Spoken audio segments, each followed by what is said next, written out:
thank you everybody for coming. It feels quite amazing to know that we're talking to over 100 people probably. People we can't see, but I can feel the vibes coming. So I want to introduce Jen. Jen is a friend and was a colleague for some years. We worked together in Save the Children. And I asked her to do this interview for me because we shared this amazing experience of working with people in other countries all around the world. And she's done it now much longer than I have. She's about the age of my daughters, but somehow our relationship never felt like that because we were colleagues together. And she's also has the distinction of having read more drafts of my last novel than anybody in the world could ever have possibly imagined. So she knows my writing and she knows the context of some of my writing. And so I'm delighted she can be here to share this with me. Jen, over to you. Thank you. Thanks, Marion. And I should just say, in answer to the person who asked this, I am in Angola. I'm in Angola with my husband, who has a post here at the moment. So I'm here with the family. It's not my usual place of being. I am, of course, British by background as well.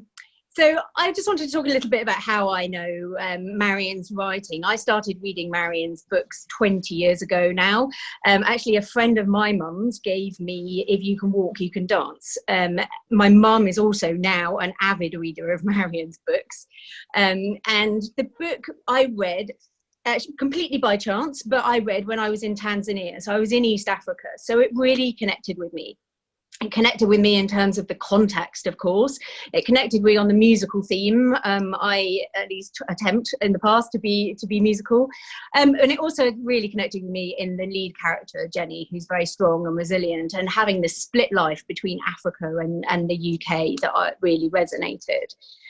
And so I joined Save the Children knowing about Marion, but not knowing Marion. And we met in 2002, and her engagement with me and how she worked really shaped how I have worked, actually, and how I engage with places, even to this day, including how I am in Angola.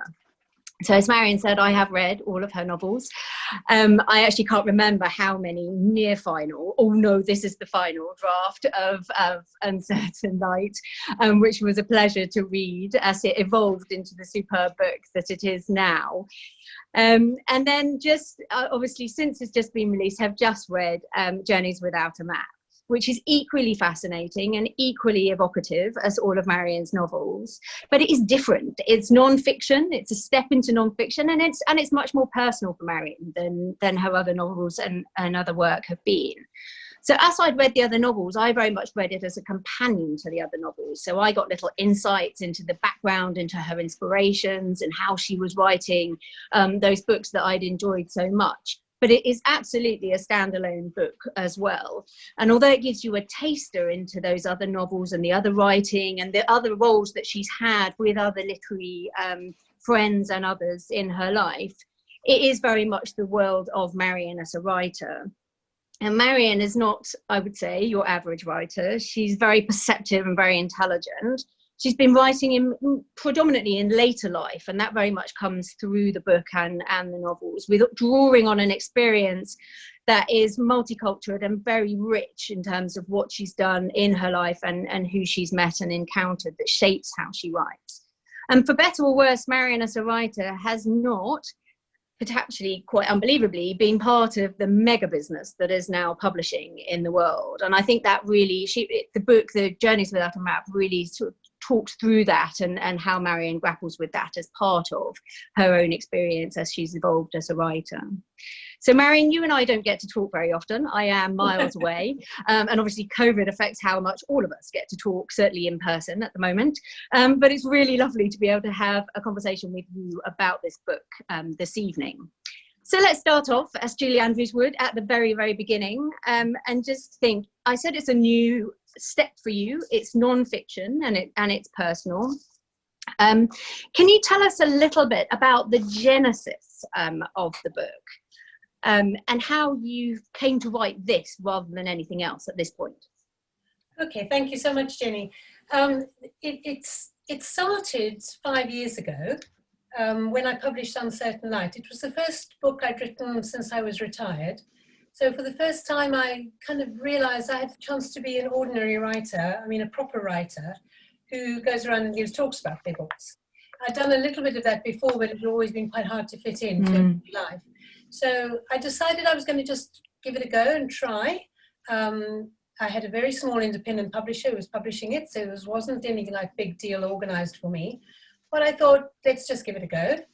And because I was setting out on this kind of journey without knowing where I was going, this idea of journeys without a map started there in a way. And I decided to keep a blog while I was going. So about once a month, I would kind of trace through all the things that had happened to me in that month and find something that I thought might interest people and write about it. And it became a kind of a reflection, because as I was picking up events and audiences, it became clear to me that mostly what people wanted to know was, how did I come to write the books? How did I come to be a fiction writer? It's a bizarre thing to do if you think about it, making up not real people and then spending 4 years writing about them. So I was answering these questions in live audiences and beginning to realize that actually people are interested in that, as why wouldn't they be? And I'm interested in that in other people. I'm always interested in hearing where people come from and why they're doing what they are doing. And so I gradually began to relax with the fact that people were interested in that about me as well. And that came into my blogs more.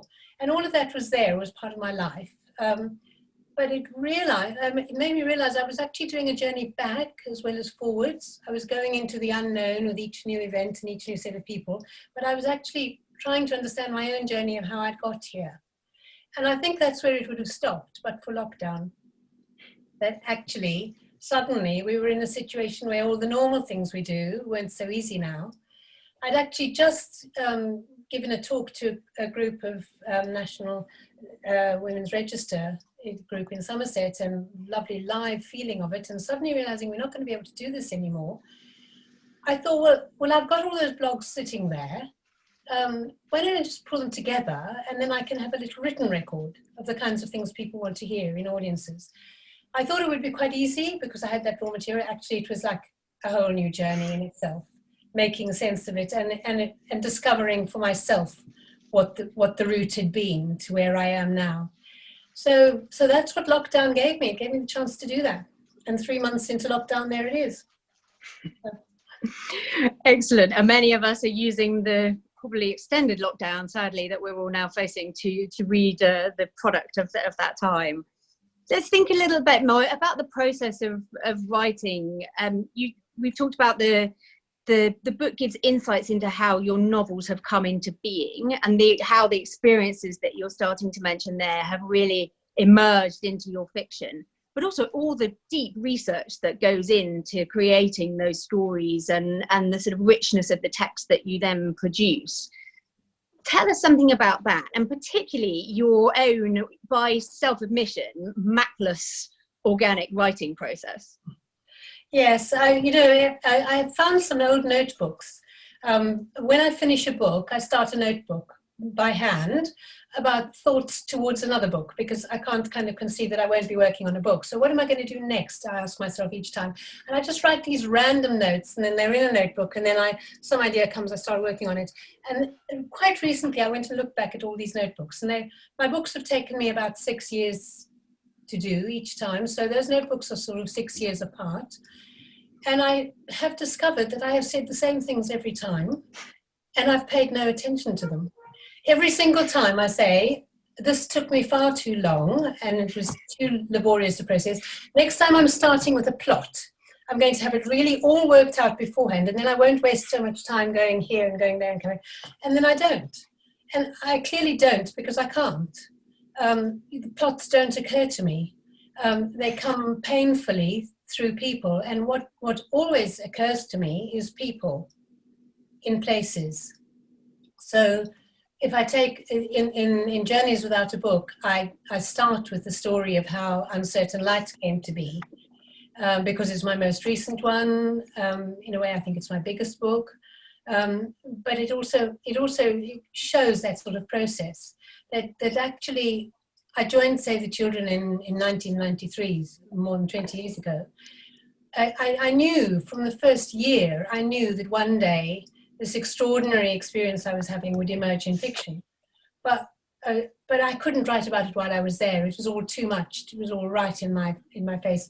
Going into situations in many different countries in the world, often the poorest, often very disadvantaged people who've been affected by wars. It was all such a huge experience that it was just like full-time taking it in, trying to absorb it, trying to keep normal life going while I was doing it, and so on. So it was all kind of there. And then I visited Central Asia, and that really blew my mind. And I think the reason it did was because we knew so little about it. I say we because I knew almost nothing about it. I had to start reading like mad before I went. But I think we all knew, we in the West knew almost nothing about this big area on the map, which was called the Soviet Union. And it was only when it collapsed in 1991 and 2 that we began to realize it was actually many, many different kinds of societies. And they were all very different from each other. And going into Central Asia, I just realized my huge ignorance about it.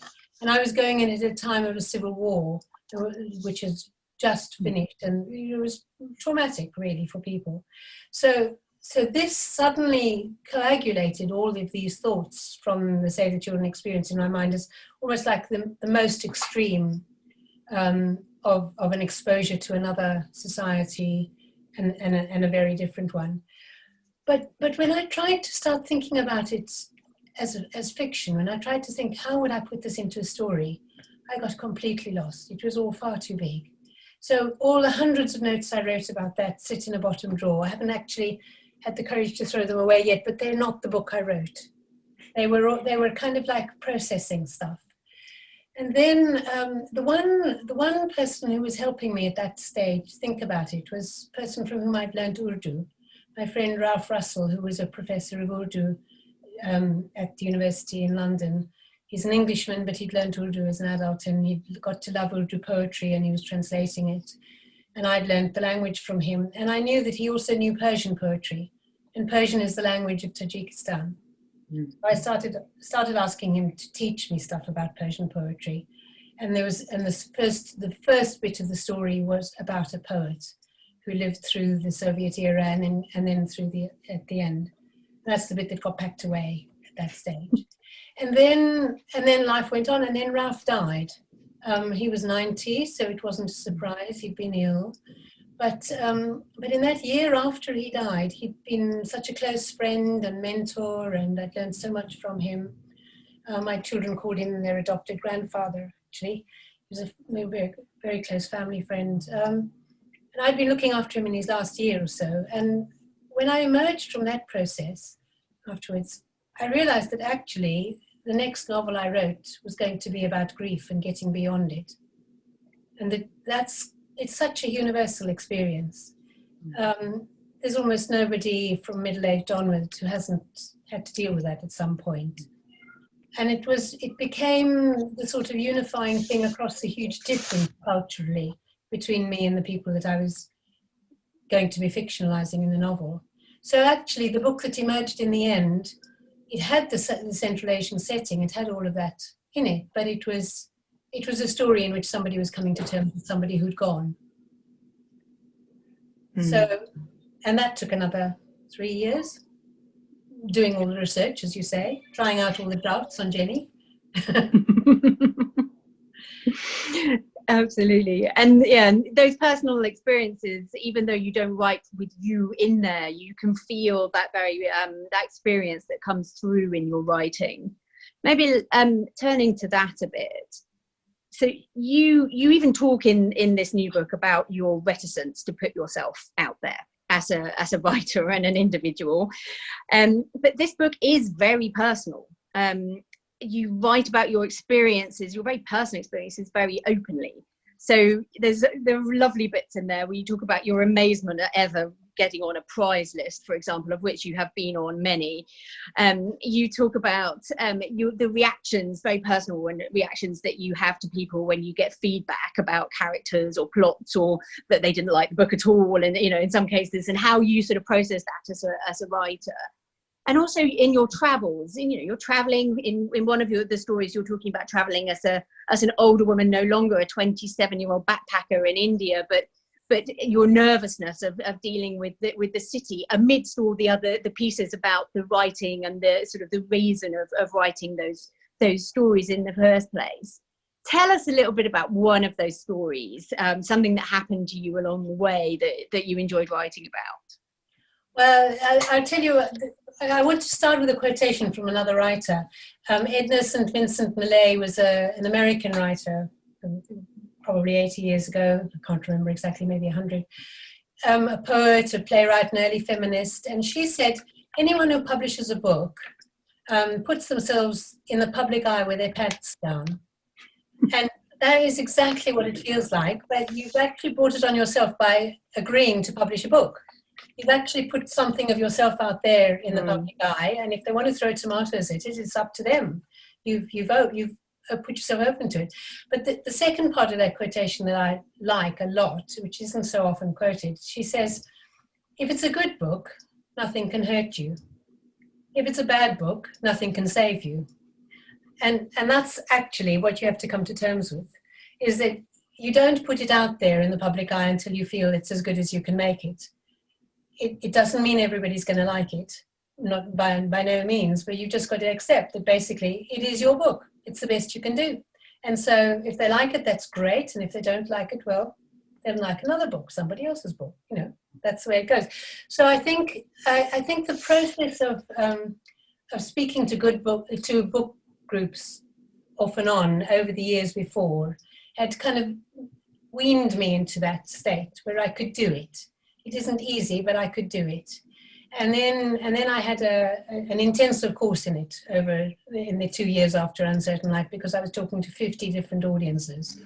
And you obviously, they're not all going to like your book, but I had learned to trust that people don't actually come and sit and listen to a writer talking about their book unless they're reasonably open-minded, unless they're kind of looking to be interested.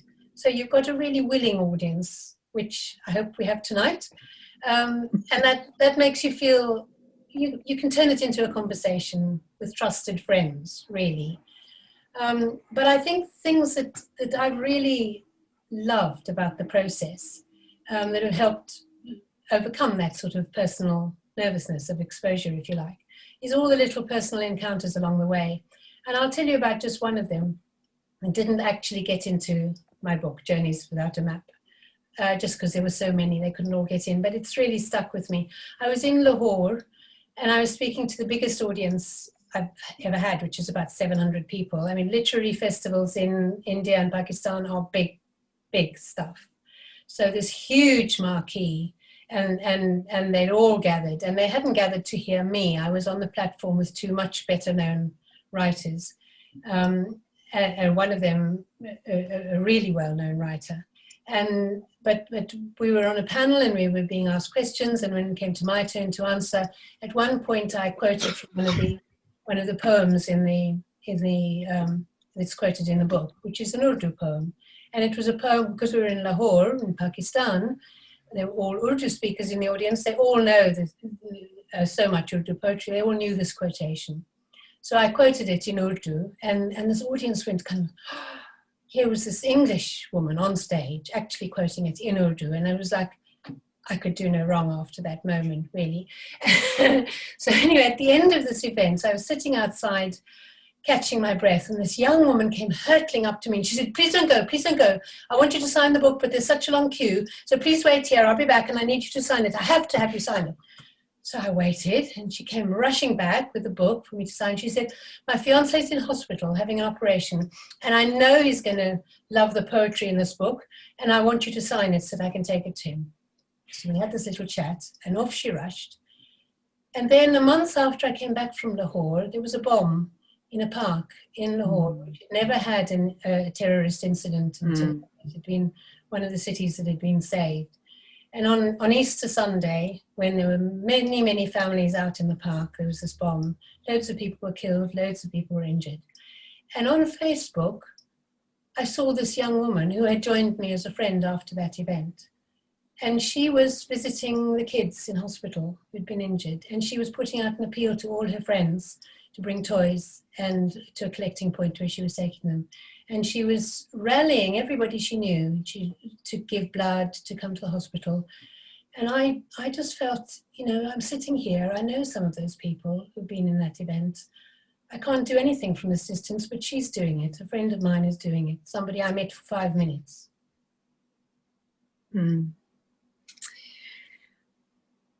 It really, as you talk, it's very clear how personal and experienced and committed you are to writing and telling these types of stories, a range of different stories, very similar to that one in the latest book, but also telling other people's stories in the other novels and other books. And there's a theme running really quietly through the book about why you write and how your values and what motivates and drives you are absolutely at the core of why you write and what you write about. And you actually say, so I have discovered I can tell stories in a way that helps those who read them empathize with situations other than their own. Where do these values come from in your own life, and how do they manifest in your writing, do you think? Well, yes, I mean, I'm really glad you've asked that question, because it is the key, actually. I mean, I think novel writing is a wonderful thing to do. It's a magic thing. It's like painting a picture or creating music. It's something that wasn't there before, and then it is there, and it expresses something that comes from one person and touches another person. I feel privileged that I've discovered I can do it. But I wouldn't just be doing it just to make up stories. In fact, I remember the very first time I did this, engaged in this bizarre activity. I was probably about 12 years old, and I was cycling back from school, and a friend and I were cycling together, and we decided to make up stories. So I'd tell a couple of lines, and then she'd pick up the story and tell a couple of lines. And we went on doing that for weeks as we cycled to and fro school. And that was all plot. That was the kind of story that I occasionally think would be nice to be able to write again. I can't do it anymore. It was all what happened next, what happened next, what happened next, and there was no substance, there was no value in it. And for me, the point of writing a story is because we want to share something about what we experience about being alive. We want to share something about what matters. And all I can do is share how I've perceived what matters. I hope it matters to you. Different things will have matter to different people, but that's all I can do. And that's what gives me confidence when I do it, that if I've done that honestly, then there it is. And where those particular values come from, well, I do know that. And I know that, you know, we're formed by what experiences we've had. And although two people can have similar experiences and come out of it differently, there is this real interaction between what kind of person you are and how you react to what's going on around you. And the kind of person I am comes from the kind of parents I had. I didn't realize until well into my adulthood how exceptionally lucky I was. They were thoughtful, humane, humorous, intelligent, loving. There isn't actually anything that was limiting about them as people or as parents. What was limiting about all of us was the society we lived in. I was growing up in apartheid South Africa, and that was a huge burden for my parents, and it was a huge burden for me as I grew up. None of us wanted the privileged position we'd been born into. But as I grew older and began to understand how unfair the society was that I was in, I was equipped by the lovingness of my own personal experience, by the way my parents were with everybody else, how they accepted everybody, were tolerant of everybody, were loving about everybody. And that really equipped me to go into a hostile world, if you like.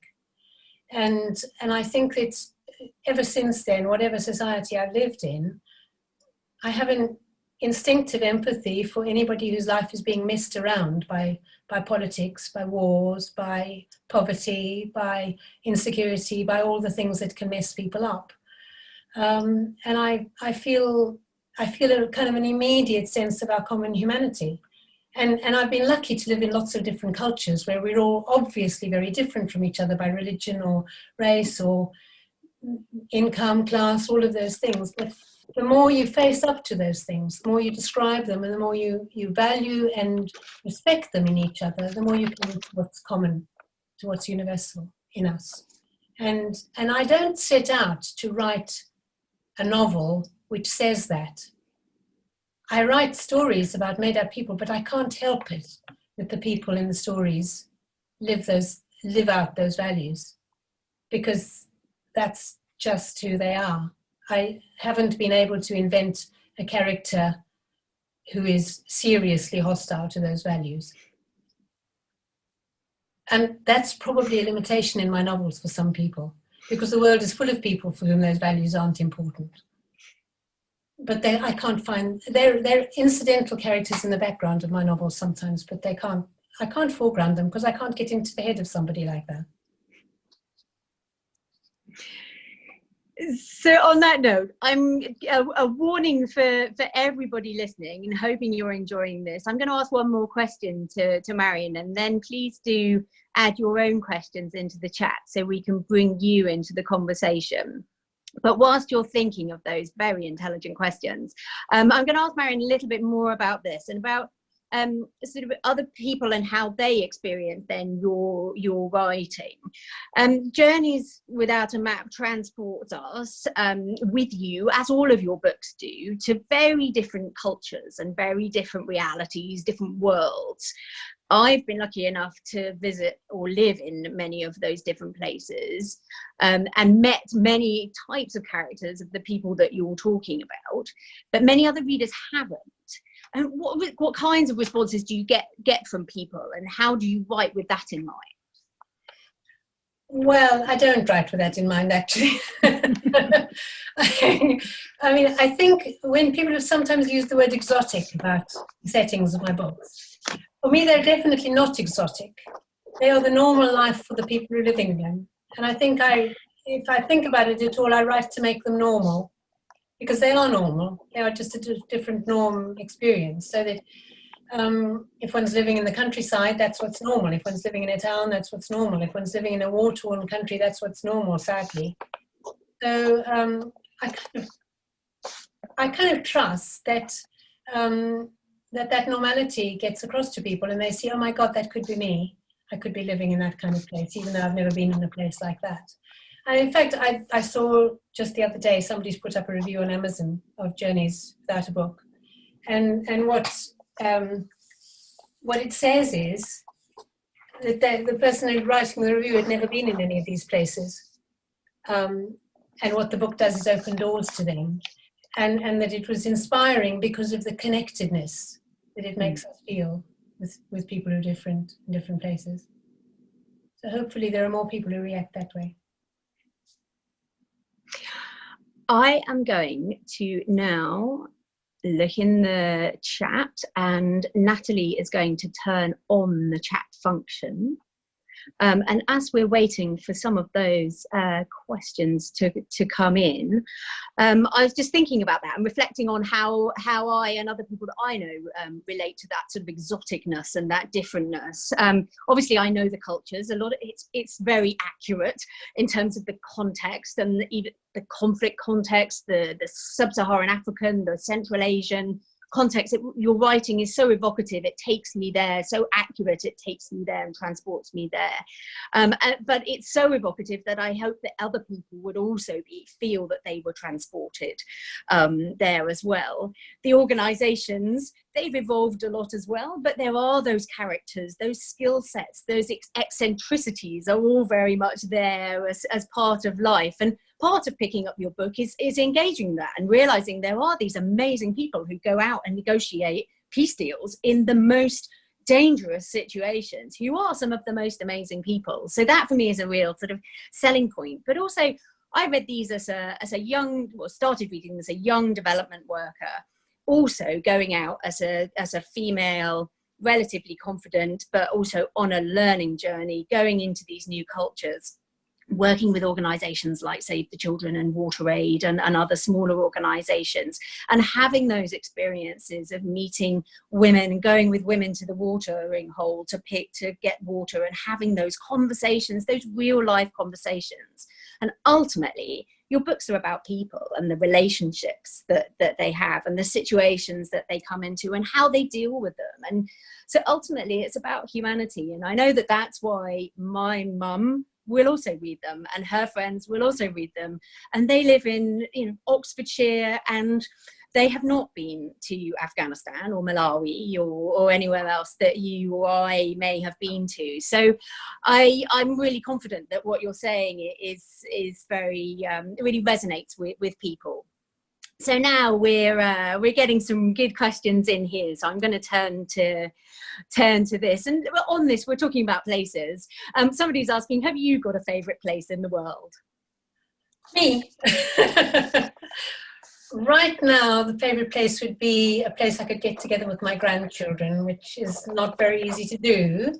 So it's not really about the place, it's about the people you can be with. But I've been lucky to live in really amazing places, and most of my life has been spent in Britain. I've lived here since I was 32 and I'm now 76, so that's a very big chunk of time. I'm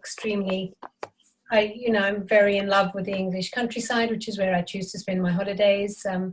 But every one of the places that I've been is like a takeover bid when you're there. When I'm not a very good traveler. I get quite nervous before I travel and over prepare myself. But when I get to a place, I never want to leave.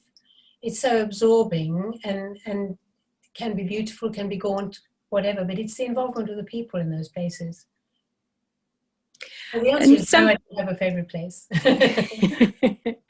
Somebody else who clearly has encountered you before has posted a lovely comment about how A Language in Common, which is your first book of short stories, showed how well you can be curious and interested in people's backstories. If you're a friend of Marion, she has quite a discerning characteristic of whenever you meet her, she asks, how are you? And then, no, really, how are you?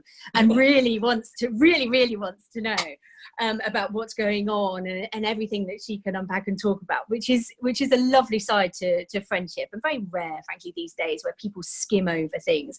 And that plays out in how you write. And the Alison who's writing here, Alison Elman, says that it shows that your writing shows how you can be really genuinely curious and interested in people's backstories and understand, for example, in Language in Common, that helped you to understand how they can learn and learn English and engage in society. But your interest and curiosity in people clearly comes through. And I think everything that you've just been talking about really exemplifies that. Which I assume you would agree. Is that something that you do deliberately? Well, I mean, what I've learned in the process of going around talking to people about my books is that it's mutual. Is that people are interested in me, and as I'm interested in them, and it's a sort of a mutual thing.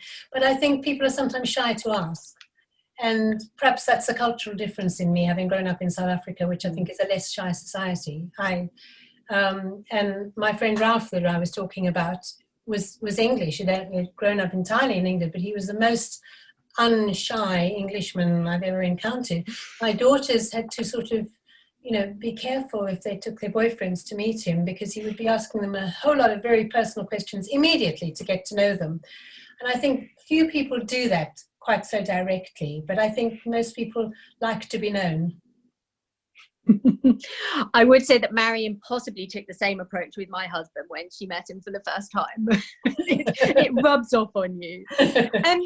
There's obviously interest as well about your writing. So let's switch track a little bit about your writing. And somebody asks, when you're actually writing a book, how disciplined are you? Are you a 9-to-5 person in your efforts? Well, for most of my writing life, I've been working full time and had children and grandchildren, and time for writing was like so rare. So the only way I could do it was to get up very early in the morning, got up at 5, wrote until 8 when the day had to begin, and then went to work. And it was like my precious time, my meditation time. It was never any difficulty getting straight to it and concentrating. But since I've had the luxury of being able to keep writing past 8 o'clock, I don't any longer have to wake up at 5 anymore. I can wake up at a more reasonable time, but I just write until I'm exhausted. And it takes me quite a while to realize that it's time to stop. A lifetime of not ever having had enough time for it means my concentration is like just there when I start. So these days I go for a walk in the morning, and then I come and I work in the morning, and I never arrange to do anything with anybody else in the morning. That's my writing time. I also, there's a question coming in, which is one that many people have asked about this particular book. It is an ebook. Many people say that they don't do ebooks. I have to say that I was one of those people who said that I don't do ebooks, although I have been converted with this book and others. Are you missing readers because of this? And is it going to come out in other forms, or is this the form for this book? It is. I mean, I also love a proper book. I like to hold a book. I like to go to bed with it, and I don't like to be reading on a screen last thing at night. So I totally sympathize with the people. But I think most of the people who say they don't do ebooks say it because they've never tried, and they think it's complicated and technological and difficult. And actually, it isn't. It's just really, I mean, it's terribly simple, and you don't need a Kindle for it. You can just download it onto any, if you're watching a Zoom, you've got a computer, you can download it onto a computer or a phone or an iPad or whatever. But the reason it's an ebook is because we're in a pandemic. You know, it's just as simple as that. Publishing is in disarray, like everything else is in disarray. If I were to wait around for a publisher to decide that this is a book they think they can make money out of, you wouldn't have a chance to read it for the next 3 years. So it's just great that we've got this facility of getting it out there. And what I would say is, you know, we've all got to find new ways of living as normally as we can through the pandemic. We can't wait until it's over before we do good things that are good for us, and reading is one of them. So if you haven't tried an ebook, I'd be absolutely delighted if you do. One of the things that's different about this book is also that it is in chunks. You mentioned it being based around blogs, and the chapters are much shorter. It's not one of those, you know, a meaty novel that you have to keep reading to see what's going to happen with the other books. And that means that it's actually very nice to dip in and out of for anyone who's got a busy job, or like me, young children who don't really give you much time to read. It's really nice to be able to read those smaller pieces. And I felt that actually reading it on an ebook format actually enabled that a bit easier, that I could really dip in and out, and I could go back very easily and bookmark and really get into it. So I hope that other people will try. I am working on my own family in the same way to take it up, who are all going to get it for Christmas. So you talked about people being interested in you, and I think these are the kinds of questions that are really starting to come through now on the chat. So let's take a little different tack and talk about that. Jill asks, apart from your books, what are you most proud about? My children and my grandchildren.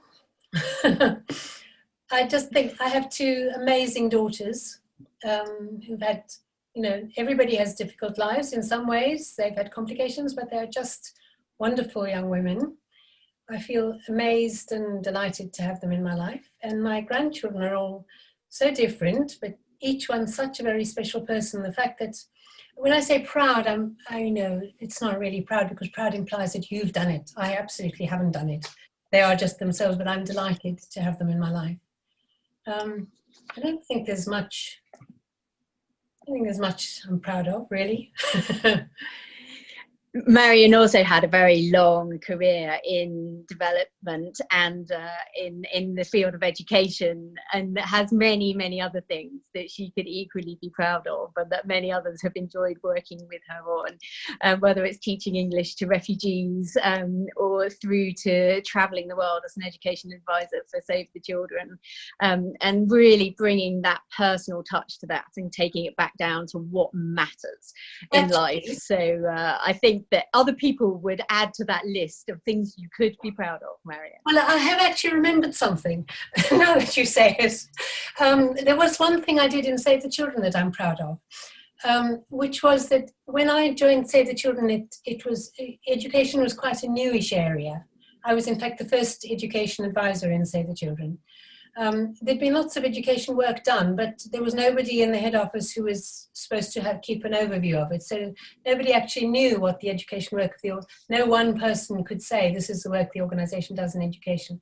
So my first job was to try and find that out and do it. But what I found out was that Save the Children grew up as an emergency response organization. It was formed in the wake of the First World War, and it's always been very strong on responding after there's an emergency, as an earthquake, a tsunami, a war, and helping people pick up the pieces. And that's a lot of where it gets its huge experience from.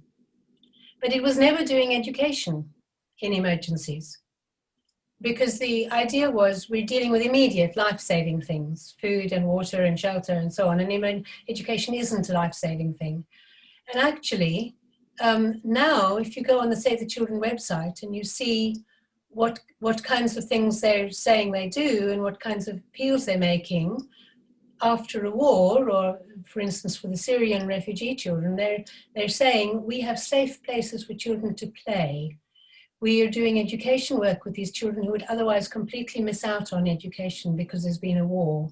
And that policy change in the Save the Children organization came about because my friends and colleagues and I constantly saw that children who had been affected by war missed out forever on the chance of education. They never got back in. And then education does become a life-saving thing, because without those skills to take you to somewhere where you can make more of your life, you're lost. So collectively, we gradually, and through many boring meetings and many long papers which we had to persuade other people to read, we got a policy change, and it's there. And I, when I'm not on secondment, work for the UK government in the development assistance world, and I would say that that has also resonated up to that level as well, in terms of what a priority is when an emergency happens and when a conflict destroys the lives of so many people of different ages, that it's now a given that those safe spaces, and that's the psychological help and the education help, is absolutely vital for children to help them normalise their situation. So it has a profound impact, so much wider than only Save the Children policy. So you're talking about international life a little bit again. Liz asks, is there a country you prefer not to visit, and why?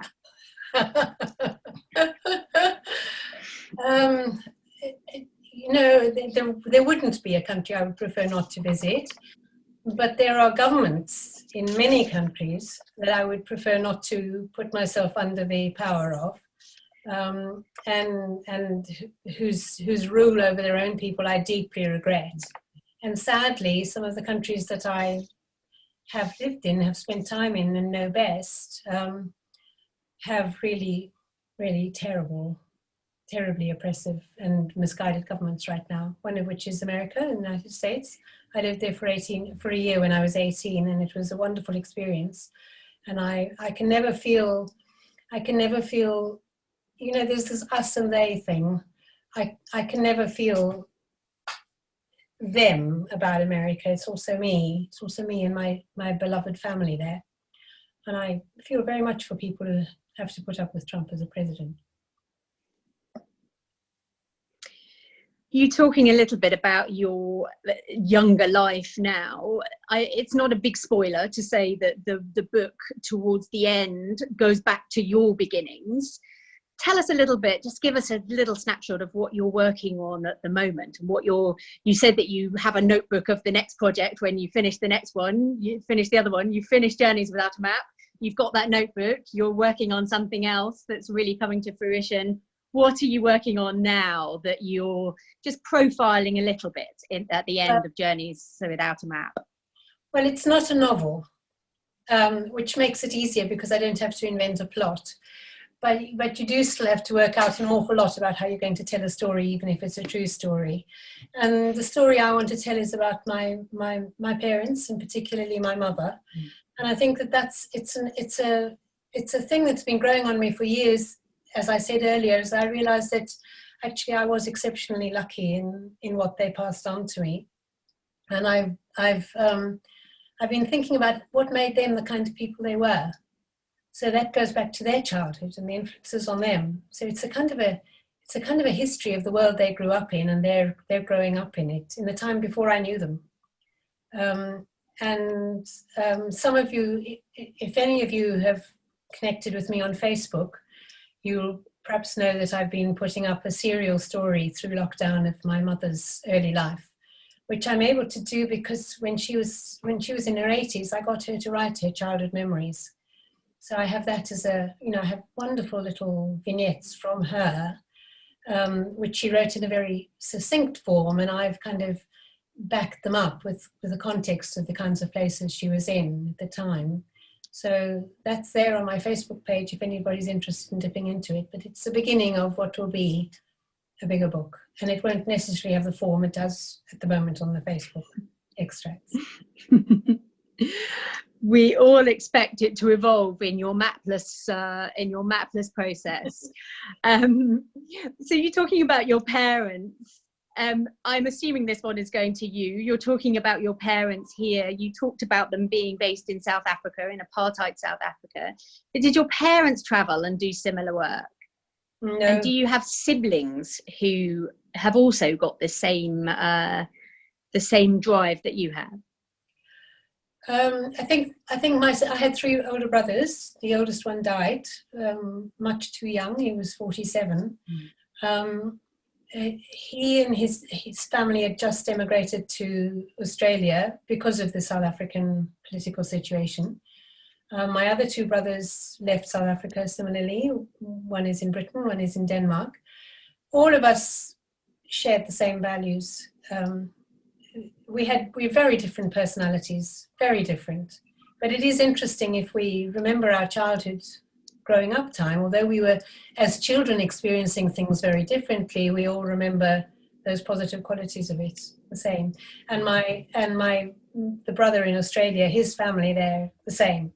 You know, his 3 grown-up children, when very rarely they would travel in Europe, and we hadn't seen each other for 6 years, 7 years, and the moment they walked into the house we were family. It was quite extraordinary. So I think among all the scattered bits of the family, there are people who do extraordinary work of various kinds, but nobody else has worked for an international development agency. So on that note of looking forward, perhaps from the basis of your own experience, your upbringing in your childhood, the final question coming from everyone listening is that you've obviously seen the best and the worst of people and societies through your life and your travels, and they're wondering, do you feel optimistic or pessimistic about the future? Well, it's a 2-part answer, because as you know, if one was seriously analysing what's going on, there is no way to be optimistic about what's happening to the earth in terms of climate change. It's a really dire situation, and it's impossible to imagine what our grandchildren are going to be living with. And it is the most critical, although there are many, many critical issues facing us as people and as societies, as human beings, this is the most critical one, and one feels very helpless to do anything about it. But it is absolutely number 1 issue. People who who know far more about it than I do, say there is still time for us to do something to halt it, but we all have to be pushing our governments to do it. We can, as individuals, do things, but there has to be a much bigger effort. So on that score, I feel, well, somebody asked David Attenborough why he didn't feel totally desperate, and he said, well, because I'm alive, and while you're alive you feel you can do something, you have to try and do something, and therefore you have to do something. And that's what I feel about that. About other things, about the way we run our societies, again, there's so much cause for pessimism. But there's a funny thing about the human spirit, is that anybody who's worked in situations of people who are dealing with great poverty or injustice or wars or whatever, you see examples of resilience everywhere. You see people being able to laugh. You see people making something out of nothing. It's awe-inspiring. And there is something, I mean, the human spirit can be crushed by too much adversity. There's no doubt about it. And people can be absolutely destroyed and become vicious and turn on each other. And that's a very common reaction. But there is also the other. And while there's the other, while there is love evident, while people are taking care of each other, while people are concerned for each other, we just go on smiling and building on it. And that's, I don't know whether you call that optimism, but it's basically, it's what we have to hold on to. Thank you, Marion. And I think that resilience and that hope and that very personal sense of dealing with situations and what's thrown at you is such a running theme in all of the books that you've written. People, often women, but everybody dealing with different problems and adversity and coming through them, regardless of resources that they have or the atrocities that they've been through. So for everyone listening, I hope that gave you a really good taster of the book, but also the wider set of books that Marion has written, and Marion as a person and as quite an amazing writer and individual that she is. So I do hope that you enjoyed it. I'm going to pass over to Marion, who's just going to give you a taster of the rest of the series coming up, of the Creative Women series. Thank you so much, Jen, and thank you everybody out there. The details of the rest of the series are on the NWR website, so please have a look. And each of the women that I'm interviewing in the coming series is somebody that, unlike Jen, somebody that I had never met before, that I only met because of going around doing the talks, and has completely enriched my life. And all of them they would probably all describe themselves as ordinary women, as we all are. We're all ordinary, but we're all creative. And so I think you'll find it fun listening to them. Natalie, over to you. I just want to say thank you. That was absolutely brilliant. Very professionally done, might I say. Well, thank you, Jen. By both interviewer and interviewee. So thank you ever so much. That was really, really good. Thank you. And I'm sure that everyone on would say the same. And I, for one, am looking forward to the next one in the series. So we'll see you in a month's time. I'm sad that we're not going to see you again, Jen. We'll have to. Thank you, Jen. That was really, really amazing. Thank you. Marion, when you do your next book, we'll have to get Jen to interview you about the next one. She has see you in 6 years. She has many talents, but I didn't realise quite how well developed this talent is. Yes, very well developed, for sure. Okay. You've got various people saying thank you, but bye everybody. Thank you for coming. Thank you, everybody. Good night. Bye.